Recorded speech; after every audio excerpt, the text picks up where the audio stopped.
Hi everyone, welcome to my channel. Today I'm here to talk about my IUD and my experience with it. So about almost 3 years ago I had my second child, and after my 6 weeks postpartum appointment I decided to go with an IUD. And the IUD as a birth control, the IUD I decided to go with was the Paragard. If you know about the Paragard, let me know in the description box. The Paragard, or if you have one, let me know. And if you have a problem, let me know down below. The Paragard, as far as I'm concerned, or I know, has no hormones. It uses copper. It is made out of copper, and sperms do not like copper, so it uses the copper to kill the sperms, and that's what makes it effective. So I had it, if I remember, in March of 2014. It was March, I believe the 7th of 2014. I had my baby in January. So I had it, and for 3 weeks after I had it, I had cramps, which were light cramps. Very, very light cramps. Very bearable. I dealt with it for 3 weeks, and afterwards I went back to my normal self. So, after 3 weeks I was okay. Everything was fine. I didn't complain about it. I didn't ask about it. I didn't do anything about it. I just left it in there till last year, somewhere in March, April. So after a year of me having it inside, I started having problems. And the problem is it made me I started feeling fatigue. I started having rashes all over my hands, my body. It's like those rashes that you can't seem to forget about. So I would scratch, it would hurt, it was sore, it was just a whole lot of stuff. So I went to my doctor and explained the problem to my doctor, and she told me there was no problem with the IUD, and she believed 100% the IUD is not the cause of my skin problem. So I just left it. We were trying to find a solution for my skin problem. We did not find anything. She prescribed so many medications for me. It did not work. So it was just, I got to a point after about a month or two, I couldn't take it anymore. So I started doing my own research, Googling and all that.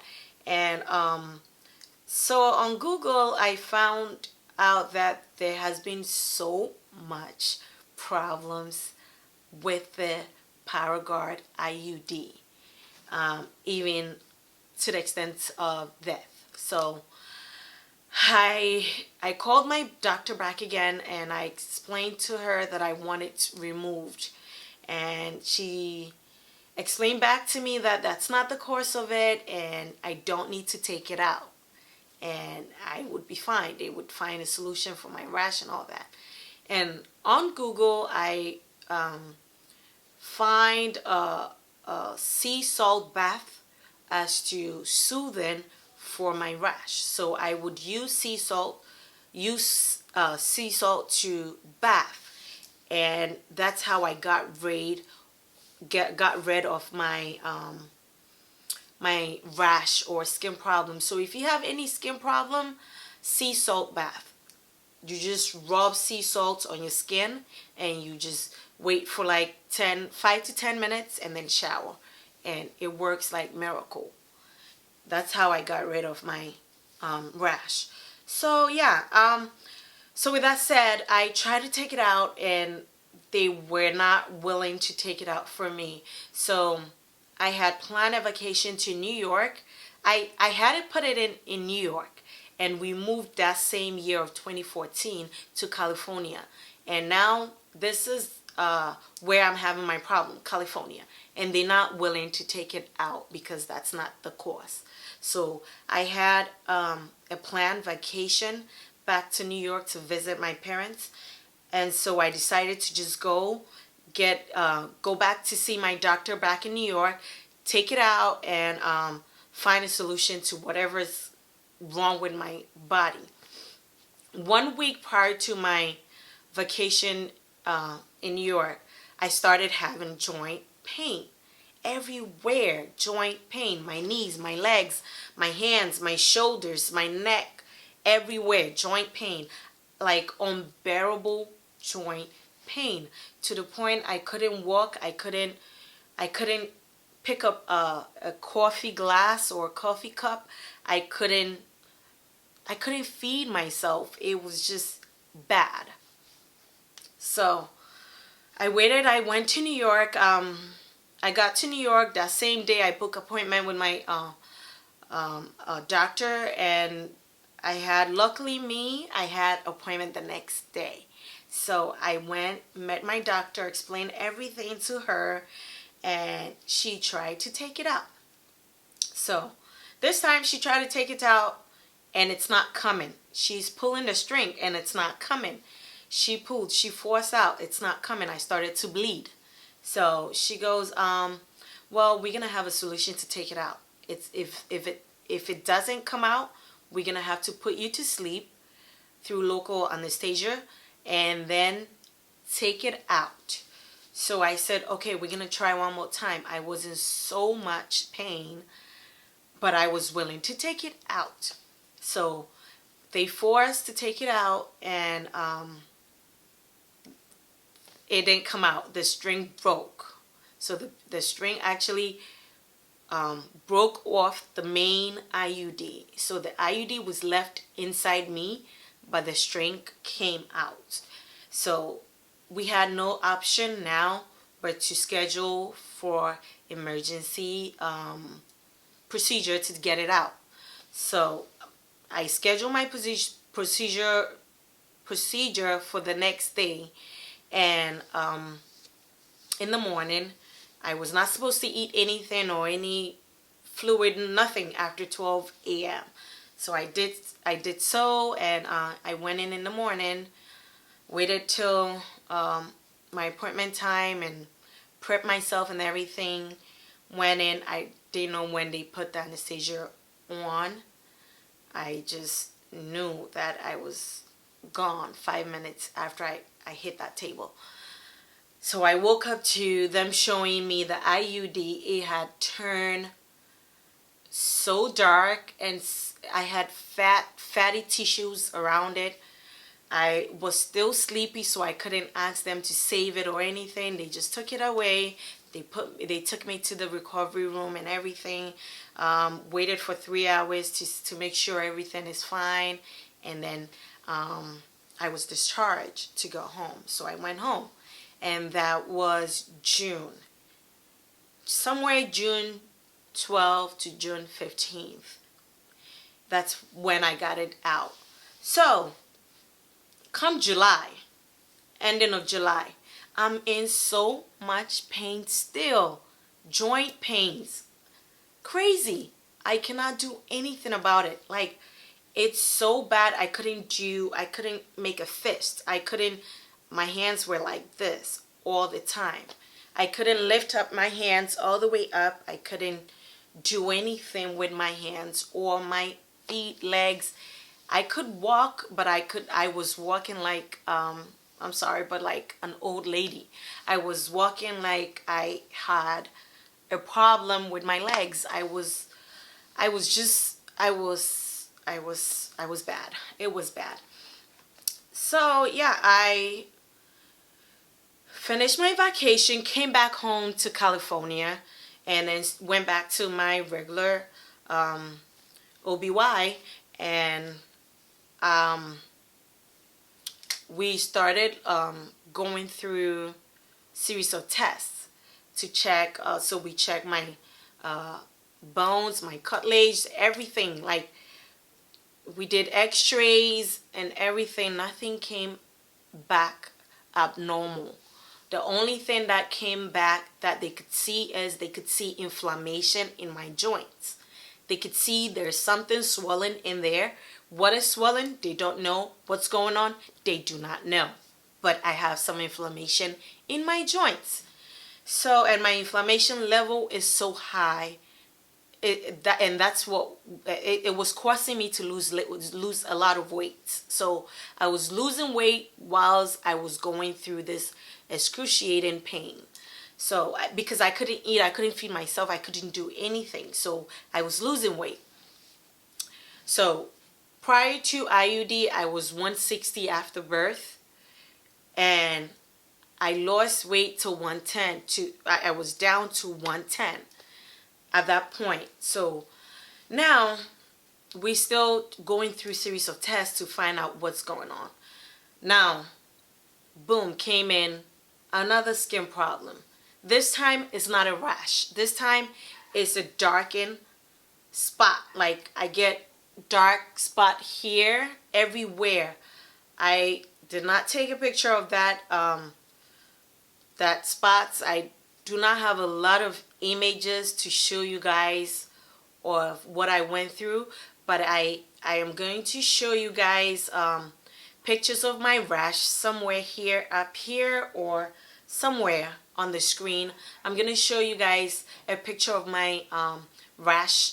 I'm going to show you a picture of hives that comes. I am still facing the problem. I still have not gotten out of this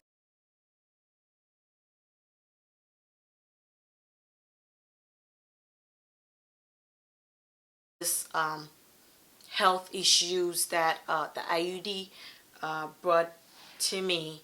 I am still dealing with it, but yeah, so come the dark spots everywhere. My whole belly was black, like the color black. It was black, and it will peel when I scratch it because it was itchy, and it will peel. My hands, my arms, I have dark spots somewhere. I have some here, other places. I have some right here. It was just unbearable, like everywhere. So in December of last year, somewhere December 27th, I went for an appointment, and my doctor told me that my hemoglobin, which is my blood level, was so down, and he's gonna watch me for 3 days. If I do not improve, he's gonna send me to the hospital to be admitted and follow up with intensive checkups or tests to see what's really causing me to lose weight, blood, and everything.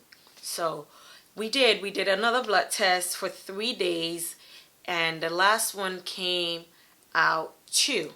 So if you're a nurse or a medical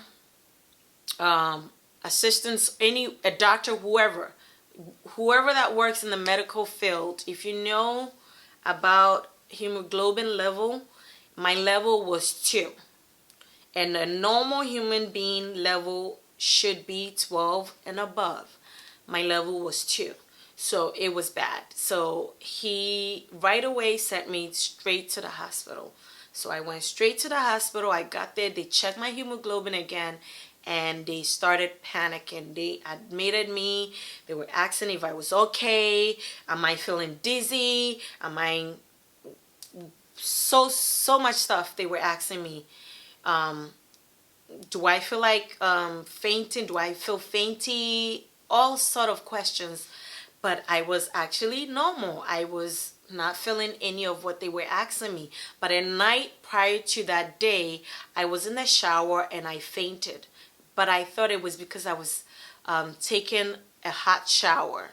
That's what I thought. It was the reason why, the hot shower. But it was not. It was my hemoglobin that went too low that was causing me to feel faint, and I fainted.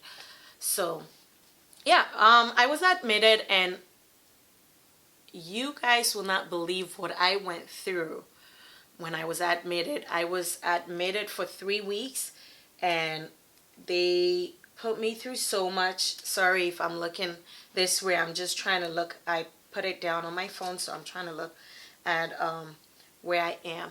So they put me through so much things. Like they thought it was some sort of cancer or whatever. They thought it was because I had gone to Ghana, or basically because I'm from Africa, a third world country.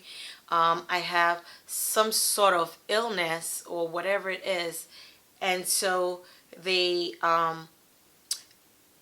did a bone marrow biopsy. They did a skin biopsy. They cut a whole part of my thigh, the skin, to go check if, and they cut a place where the skin problem was, which was the darken. They cut it off so they could see, they could test it and see if there's any sickness or illness in there. They did a bone marrow. They did everything to check if it was leukemia or whatever, with so much things. But it was such an emotional roller coaster for me, because the day they did the bone marrow biopsy, the doctor came in and told me that they were going to do that because they are thinking it could be leukemia. And my heart skipped not a beat, like 10 beats. Like it just, my heart came out of my body, because I was like, how could I go through this? Like, I am not about to get sick this bad. I have 2 boys to take care of. I have a husband to take care of, a whole life ahead of me. I am not going to go through this at all. So whatever, I had them do it because I had my pastor by my side all through this journey. It's been a year and a half, and we still pray. He still comes here and we pray about it and all that. It was just not a fun moment in my life, because I have not been this sick before, ever. So yeah, they did it all, and it all came back negative. So they were not sure what was wrong with me. So I was just literally just laying in the hospital for nothing. They are not giving, at this point, they are not giving me any medication. They are not doing anything. The only thing I had as a pain medication and everything was from my regular doctor, who prescribed those medication for me to wind down the pain that I was going through. The hospital was not giving me anything until they find something, like a little something to prescribe medication, or start medication. So they weren't giving me anything. So I finally told them that, listen, this, I think it's from my IUD. I had read online so many things that could go wrong with your IUD. I had read remember back when I started, I told you that my IUD wasn't coming out. It was perforated. It went through my uterus, and it was stuck up there in my uterus somewhere. So it could cause copper toxicity, which means too much copper. It releases too much copper. The copper that was in the IUD, it releases it into your body, and when your body have excess copper, it tends to hide in your joints. So that's what is causing the inflammation, and it's causing the pain and everything that I'm going through. Too much copper in your body is not good. So at this point, I told them that I think is that, and they should check my copper level. So they did, and God being so good, my copper level was so high that it was causing my iron level to also strike high, and it was causing my hemoglobin to go down. And that's what was causing all the pain and the skin rashes, the copper. So now I am not allowed to eat seafood, food that have copper in, too much copper in them, like avocado, like seafood like oysters, crabs, lobster, all those things. I am not allowed to eat it. And this is the food that I love to eat. I love my salad with some avocado. I love my seafood. I like to eat my salad or my vegetables with some crabs or some lobster or all those seafoods. So I was not allowed to eat those so that I can drink a lot of alkaline water to bring my copper level down and wash some of the copper out of my system. This process is not a 1, 2, 3 process. It's a long process. When you have that high of a copper level in your body, it's going to take a long time for them to get it out. And medically, they cannot get it out except you eat clean and drink a lot of water. So at that point, I had gone down on weight. I was weighing 95 pounds, guys, from 160 to 95 pounds. And I'm going to insert a picture somewhere here from my hospital bed so that you guys can see. You could see how the darkened spot were showing all over in my face. And yeah, so when they realized that, they finally came up with a solution, and the solution was to start me on some steroids, just so that I can gain my strength back.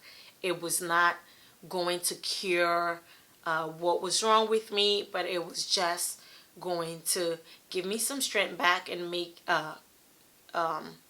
act as a form of painkiller to soothe the pains in my joints. So that's what I left the hospital with. After 3 weeks, I left there with some painkiller, which was with some steroids, which was prednisone. And I came home on prednisone in January.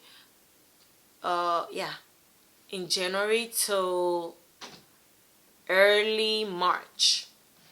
So now, ending of April, I got off my prednisone, because it was not causing the inflammation to go. It was not taking the inflammation away. It was only taking away the pain. That was the only thing that it was doing.